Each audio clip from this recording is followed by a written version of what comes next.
Welcome to the Phronesis Partners podcast, Navigate with Confidence. In each episode, we sit down with our clients and other thought leaders to discuss how they and their own customers use insights and data to illuminate, validate, and navigate their paths to growth and competitive success. We welcome you to join us as we uncover and explore the unknown so that business leaders like you can navigate your own opportunities and challenges with speed, accuracy, and confidence. Today I'm joined by Morin Oluwole, chair of the 2025 Luxury Innovation Summit and Awards. Morin spent nearly 18 years at Meta as global head of luxury, where she grew the luxury business to over $2 billion. She currently sits on the boards of Biologique Recherche, Rituals, and Breitling, and her insights have been featured everywhere from Vogue to the New York Times. Morin, we're honored to have you on today's show. Thank you, Elaine. It's a pleasure to be here, and I appreciate you taking the time to discuss and speak together. Great. Well, I'd love to start by hearing a bit about your own journey from nearly 2 decades at Meta to now sitting on luxury boards and chairing the Innovation Summit. What drew you to take on this leadership role, especially everything that's happening in the luxury space right now? Yeah, no, I appreciate the question. My journey has really been about bridging worlds. I would say that I sit at the nexus of creativity, technology, and business. And my goal is to focus on driving meaningful transformation. As you shared, I spent almost 18 years at Meta, and I had the privilege of not just living and watching the company grow from a small startup, but actually building the luxury vertical from the ground up in Paris. This meant that I worked hand in hand with global iconic brands, notably at a time when digital was really reshaping in a fundamental manner the consumer behavior. And this experience, I think, gave me a front row seat to this change of pace in the industry, and also to opportunities that emerge when you marry tradition and innovation and you can create magic with it. And as I think about my career now, where I am now, taking on board roles and, of course, chairing the Luxury Innovation Summit feels like a very natural and seamless continuation of that path. And what excites me about the summit is not just the sheer caliber of voices it brings together, but also its role as a convening force at this pivotal time, as we mentioned, for luxury. The luxury industry is at an inflection point.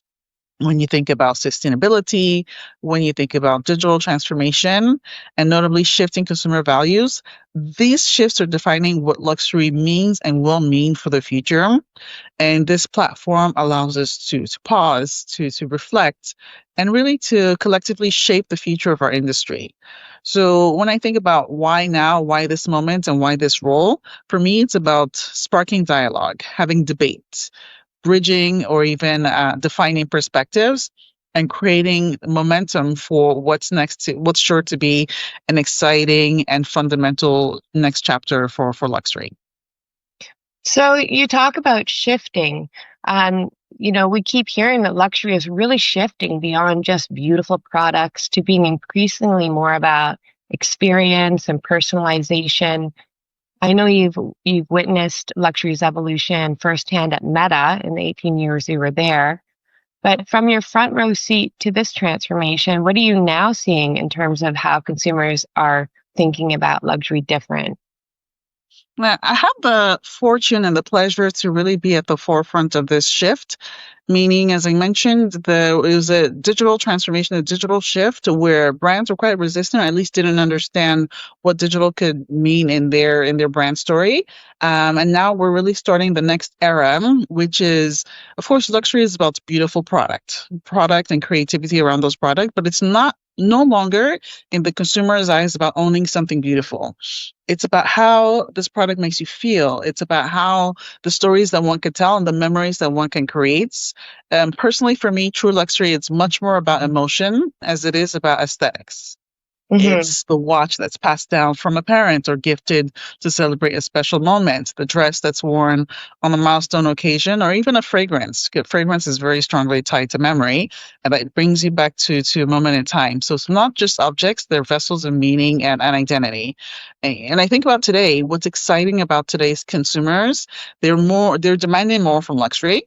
They're investing more, so they're demanding more.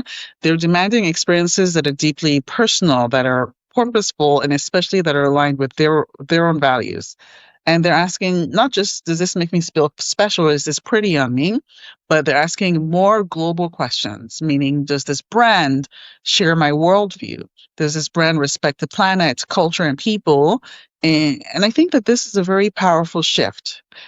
This shift challenges brands to go beyond heritage, to go beyond beauty, but to also embrace responsibility and authenticity. And just to wrap up on that, in this new era, even though we know that luxury has really been about rarity and it's really been about craftsmanship, now moving forward, it's going to be about resonance. It's going to be about relevance. And when we look at how the world, especially if you look at how digital has really transformed the world, it's about creating connections that endure, about creating this link between the past and the future, between individuals and brands. And there are a number of brands that I think are doing this really well and figuring out how to transform and become what I call it cultural brands, which makes luxury even more meaningful today and for tomorrow. Well, this strikes me as quite a fundamental shift for an industry that's historically been so product centric. I mean, as you said, luxury has always been defined by that beautiful handbag, a perfect watch, that exquisite piece of jewelry. So, how are you seeing brands successfully expanding beyond those tangible products while still maintaining what makes them distinctly luxury? I honestly think that it's a balancing act. When you think about a heritage product, whether it be a watch or a bag or fragrance, that remains at the heart of luxury, and you cannot counteract that. That said, and this is the anchor and the timeless piece that really carries decades and sometimes hundreds of years of craftsmanship and identity. Now, what distinguishes most successful, at least the most successful brands today, is their ability to create entire ecosystems around these products and not just focus on the products.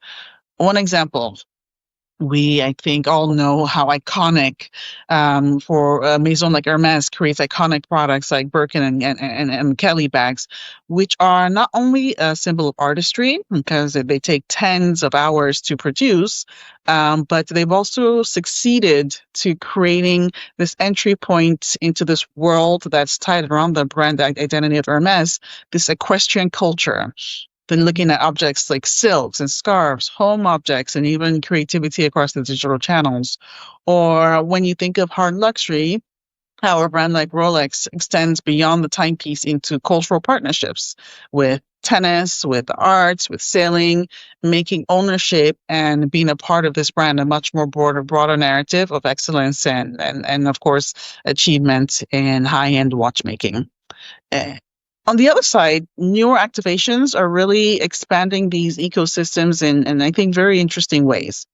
Let's think about client events that feel like intimate cultural salons or collaborations with specifically artists and musicians or even gaming when you want to get into the space that brings heritage codes into unexpected spaces and that allow digital touch points like AR, augmented reality, or virtual reality to explore ownership and storytelling in exciting and fresh ways. But for me, the thread that holds it together is consistency in the codes of luxury. This is fundamental. It's not about having a gimmick or testing a new object and forgetting or not integrating the codes of the brand. When I say codes, I mean craftsmanship, I mean service, intimacy, storytelling. This has to be consistent no matter how the brand chooses to express themselves. What's evolved, though, is how these codes are expressed across channels and communities. When I mention codes, for those just to elaborate on that, that could be symbols, that could be color, that could be different products that are fundamental to the brand. Example is Chanel, for example. Chanel, Some symbols for the brand are color, black, white, and red. They really translate this in a very consistent way, no matter the medium that's being used. You see a black and white kind of space, you know it's a Chanel space. Or when you see the chameleon, when you see the lion, or when you see, of course, the number 5, you know that this is Chanel, no matter what the medium is. And I think that this consistency of communicating codes is very important, especially to younger generations who are not just focused on selling rarity, but really looking at what are the elements of responsibility that these brands can communicate. So to kind of wrap that up, the product is the foundation, but the ecosystem is what brings it into today, is what gives it life, and what allows brands to express their resonance, ensure their relevance over time, and to make sure that they continue to be part of the bigger cultural and human story. Yeah, I love that concept of codes that are conveyed by brands. I'd like to shift to the digital side of things. Given your time at Meta, you were at the epicenter of digital transformation. When I think about traditional luxury, the heritage, the craftsmanship that you spoke about, and then I think about technology, they almost seem like they shouldn't go together, but clearly they do. So how would you say technology has changed not just the way luxury brands operate, but maybe even what luxury means? Yeah, 10 years ago, when I was building the luxury division at Meta, there was a divide between luxury and technology, a very clear divide. Now, 2025 going into 2026, it's clear that technology has fundamentally democratized storytelling. A decade ago, a luxury maison would unveil a glossy campaign twice a year with one single narrative, very careful staging, distributed across traditional media, and it worked. Today, however, storytelling happens in real time. It happens almost daily across multiple platforms and definitely across multiple geographies. A duo couture show, for example, is not just an event for the very privileged few in the front row in Paris. It's live streamed globally. It's edited and shared across Instagram Reels. It's discussed and dissected on TikTok. It's shared across WeChat in China. And in an instant, millions of people are touched and I can see this imagery and this content. Now, even though storytelling is more rapid in a sense and more global, what hasn't changed, especially for luxury brands, is the expectation of excellence. Luxury brands cannot afford inconsistency, and those who are inconsistent, unfortunately, often pay the price when it comes to brand desirability or even business results. And this means that every digital interaction, from the Instagram caption to the email that you get after you purchase a product, has to embody the same craftsmanship and precision as the atelier. And we just talked about codes. Codes have to be consistent across all the different touch points. And excellence is no longer confined to the product or the flagship store experience where everything's beautiful and grand. It has to be evident even in the user experience of an application. If you're talking to a chatbot, the tone of the chatbot or the elegance of an AR try-on feature, for example. So thinking about Cartier and how they integrated seamlessly WeChat mini program boutiques, this showcases how digital can extend brand codes into entirely new contexts. And that means that technology has also broadened what luxury means. Discovery is now just as important as ownership. A Gen Z in Sao Paulo who may never buy a Chanel bag can still engage with the brand's heritage thanks to TikTok. Or looking at the different channels of purchasing, which have expanded, for example, across resale platforms like The RealReal or eBay Luxury. This means access to heritage items has widened while still honoring this notion of rarity, which, of course, is one of the fundamental elements of luxury. And then we'll speak to the future, where tools like blockchain and verification have become a pillar of modern luxury. Digital passports, which are integrated, for example, in Breitling's watches, ensure authenticity and transparency in a way that reinforces trust in a digital-first era. So in short, technology has definitely not diminished luxury. However, it has redefined the stage on which luxury performs, meaning turning storytelling into a sort of episodic show or spectacle, which reinforce these global conversations, these two-way global conversations, which is a definite shift from a decade ago where luxury was definitely a one-way exchange. Yeah, that makes a lot of sense. Luxury has always been about storytelling and creativity, but digital platforms have completely changed that canvas, haven't they? Uh, you Absolutely. talk about Gen Z consumers and digitally native consumers and how brands are reaching them. But have you seen brands adapting their actual creative approach, especially to reach these younger audiences or resonate with them? Yeah, I think it's important to be focused on younger audiences. I think it's also important to look at different audiences in different ways. What I mean by that is the future, and that's just natural evolution. The future of the luxury consumer are these younger audiences. So it's important to bring them into the world of the brands and build desire with them. It's also important to cater to the current consumers, and you can call them Gen X or millennials, who are driving the current business of the brand. So I think, I'd like to address both audiences because they're really quite relevant. Younger audiences are fundamentally reshaping the cult of luxury.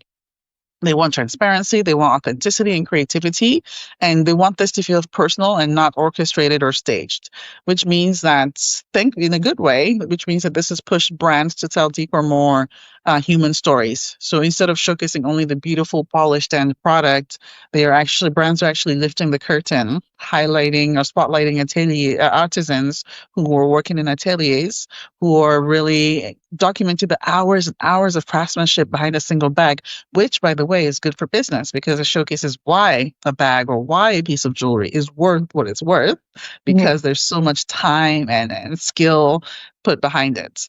One example that I love is the Hermes that has the inside the orange box, iconic orange box, of course, of the brand, which lets their audiences witness the savoir-faire behind their iconic pieces.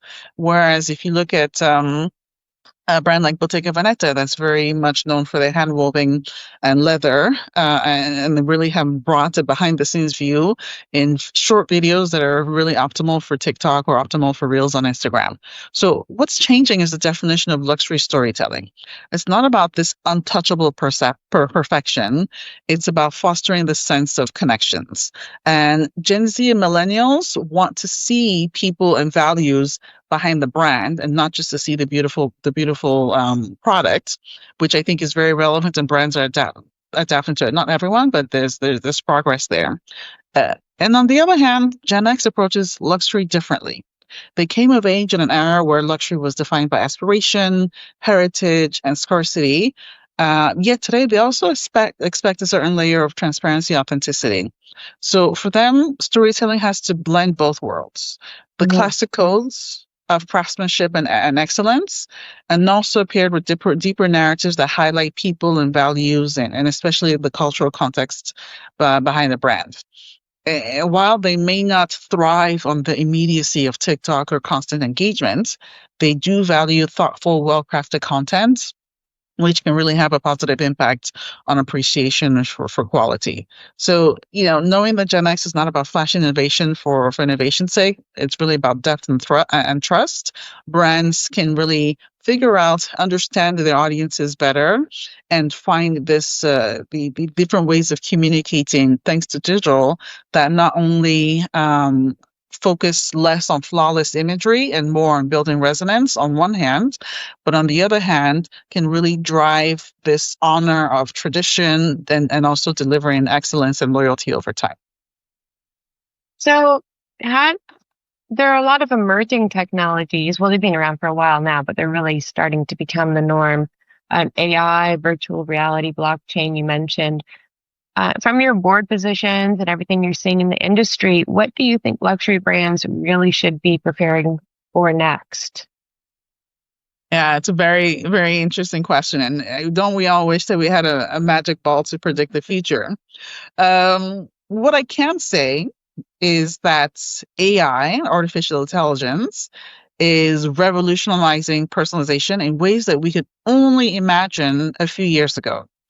And when I say AI revolutionizing personalization, this is not just about recommending products, but this goes further, anticipating desires, curating experiences, and even tailoring storytelling to different tastes. So imagine, for example, one day Amazon can design a shopping journey that for each client that enters their boutique. This is definitely something that sounds crazy and so time intensive, but I think that it can also be a north star to build a long standing relationship with the brand. Of course, thanks to a trusted sales advisor. Um, and looking at other technologies like VR and immersive environments, these are definitely equally transformative, even though they're at the earlier stages. VR, virtual reality, is redefining what it means to experience luxury, whether it's visiting a virtual atelier in Paris to preview a couture gown, for example. What a dream that would be.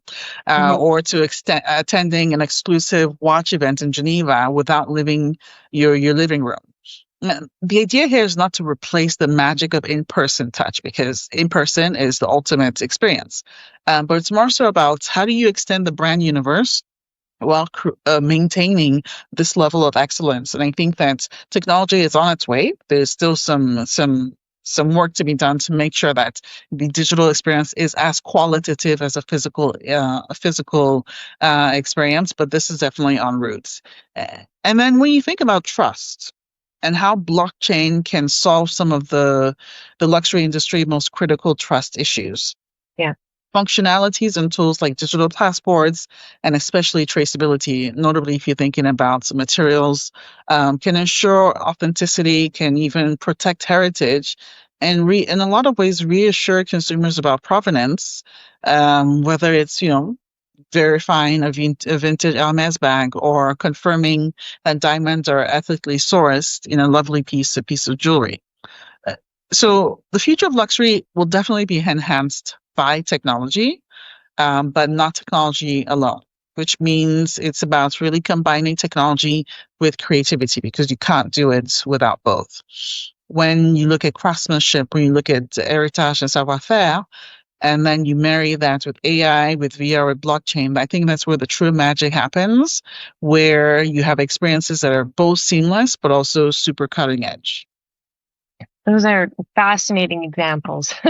It brings us perfectly to the Luxury Innovation Summit, which is taking place in Geneva this coming September 1st and 2nd, and which you are the chair of. What can attendees expect from these 2 days? First, I have to say I'm extremely excited to be the chair of this year's Luxury Innovation Summit. Of course, I've attended and been a participant of the event in prior years, and I think that this year's edition really arrives at a turning point in the sector. Turning points in terms of business, turning points in terms of creativities. We have so many brands that are going to have new creative directors who are starting in September, and at the core of the event, it's a gathering of visionaries. It's not just a conference as you might think of a standard conference. But for me, my experience with the summit has been that this is a sort of laboratory of ideas, meaning over just a couple of days, the summit brings together leaders across fashion, across technology and sustainability, and even some more adjacent sectors like finance. And when one attends the summit, one can hear about the creative forces that are redefining craftsmanship, especially in a digital context. You can also learn about tools that are building transparency and personalization, and of course, meet the entrepreneurs who are really experimenting with exciting topics like circularity and also new ownership models as well. So, what I would say is one can expect provocative conversations, definitely, on themes that are top of mind, and that are impacting true business, how AI is reshaping creativity without losing the fundamentals of human touch, how circularity is moving from concept to practice, and how to make sure that that's adapted to the excellence level that's expected with luxury. and even how cultural shifts and how consumer feedback are changing consumer experience expectations, and how brands can adapt to that without sacrificing their DNA. And this all wraps itself into new business models or new experiences that can drive strong business results across experiences, for example, that integrates not just profitability, because let's be clear, these are businesses that need to be run at the end of the day, but also that integrates purpose as well. And what I've really appreciated, just the last point about the summit, is connection. The people that I've met over the years, I've been able to really cross-pollinate ideas with them, where you can have a senior executive from Heritage Maison sitting next to a blockchain innovator, or where a leader in sustainability can inspire a digital native brand. So it's these moments, in these true relationship and human moments, where I think partnerships are born, conversations are had, ideas are inspired, and this is really, you can see almost in real time where the future of luxury is not just discussed, but actually co-created together. I understand you'll be chairing a panel on the circular economy.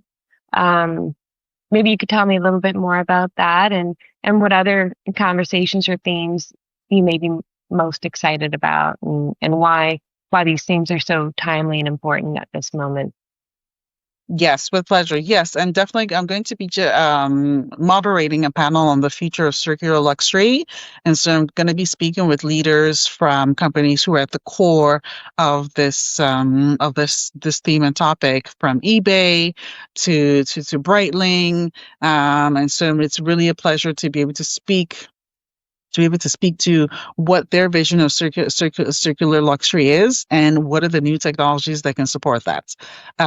So very much looking forward to that. For me, I think two themes stand out in particular. There's the notion of circular luxury, which I'll share a bit just to explain in a second, and cultural innovation. I think both go hand in hand. Circularity is no longer an option. I think it's an obligation, and it represents an extraordinary opportunity. Circular luxury forces us to really reckon with sustainability, responsibility, and environmental cost of beauty, and to do so in a non-gimmick way, which means we have to redefine what value is, how we think about extending the life of products, but also very conscious that we have as a business to run. And when you want to run a business, you have to drive growth and sales of new products. So both they could be kind of contradictory in a sense, but I don't think that needs to be the reality. How do you celebrate craftsmanship that endures, but also focus on innovation that's of the now, and also embracing new models of ownership, which I think can appeal to younger generations. And then on the other hand, there's a question of cultural innovation. Luxury has always been a cultural vanguard, meaning shaping and influence and behavior and aesthetics. And I think also reflecting and defining the values of that time period. What's exciting today is how global and multi-dimensional, that this has become. Meaning you've seen some collaborations with Heritage Maison and some streetwear icons to digital first storytelling, and the rise of new markets that are really evolving tastes and expectations. So culture is absolutely being redefined at a massive, unprecedented speed. And the opportunity for luxury is to stay true to the codes of craftsmanship. I think I've mentioned this a few times because it's so important. Stay true to the fundamental codes of craftsmanship and excellence, but also embrace this dynamic nature of creating experiences that resonate with consumer values and the visions of a global audience. Well, that sounds really exciting, Morin. I also wanted to just take this opportunity to mention that Phronesis' managing director of lifestyle and advisory will also be on a panel at the summit. The panel's on investing in luxury innovation, I believe. Yeah, no, that's one of the panels that I'm definitely looking forward to because, given my background, this notion of how to build and invest in innovation that's relevant for the luxury sector is really something that's relevant to me. So I'm looking forward to hearing more on that. Yeah. Well, that's great. And so, where is the best place for our listeners to find out more about the summit, as well as follow your work? Of course. So for the summit, because this is definitely coming up very very shortly. The best starting point is on the summit website, luxuryinnovationsummit.com. So very simple, where people will be able to find the full agenda, the speaker lineup, and get to learn a bit more about themselves and the details for this year's events in Geneva, and especially also learn more about the brands that have pitched their innovative solutions and who are up for the awards this year. And of course, Luxury Innovation Summit is present across LinkedIn and Instagram as well. For me personally, being digital native, if you will, I'm always eager to continue these conversations and exchange ideas. Absolutely present on LinkedIn, where I share perspectives on leadership and luxury and innovation. And of course, on Instagram, which is more personal reflections and insights from my journey growing and evolving in this intersection across digital and luxury brand building as well. And I've also built my own websites for a deeper look at what I do, speaking engagements at morinoluwole.com. Well, that's great. Thank you. I will drop those links in the podcast description for people to follow up with. And just to reiterate, luxuryinnovationsummit.com is where everyone can go to find out more about this exciting summit next week. And thanks for listening. And thanks very much, Morin, for giving us your time to share your brilliant insights and foresights on the industry. No, thank you so much, Elaine. It's really been a pleasure and an opportunity. For me, I'm still super excited about the opportunity to come, about being able to connect with a global community of creatives and leaders, and also to be a small part of shaping what the luxury industry will be like in the future. That's great. So thanks for listening to Navigate with Confidence. I'm Elaine Pratt, and we'll see you next time. If you enjoyed this episode, please subscribe to the podcast and don't forget to follow us on social media for the latest updates and behind-the-scenes content. Stay tuned for more episodes where we will continue to explore and navigate the complex world of B2B sales and more to provide you with the insights you need to navigate your business decisions with confidence.